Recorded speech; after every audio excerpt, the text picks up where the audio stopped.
எப்பொழுதும் இந்த சவுக்கு சங்கர் எடப்பாடி பழனிசாமி மற்றும் பாரதிய ஜனதா கட்சியின் முழு நேர எடுபிடி.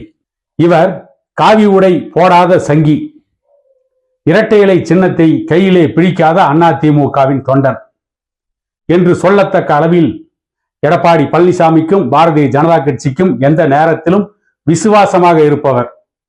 அதற்காக அவர்களிடம் பல ஒப்பந்தங்களை போட்டு மறைமுகமாக பல காரியங்களை சாதித்து கொண்டவர்.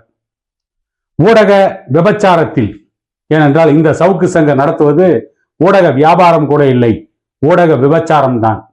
இந்த ஊடக விபச்சாரத்தில் அவ்வப்பொழுது சவுக்கு சங்கர் மாட்டுகின்ற பொழுதெல்லாம் சவுக்கு சங்கருக்கு ஆதரவாக எடப்பாடி பழனிசாமி குரல் கொடுப்பார். சவுக்கு சங்கரை காப்பாற்றுவதற்காக பாரதிய ஜனதா கட்சியின் அண்ணாமலை அத்தனை நடவடிக்கையிலும் இறங்குவார். அவருக்கு பின்னணியில் பாரதிய ஜனதா கட்சியும் எடப்பாடி பழனிசாமியும் இருக்கிறார்கள்.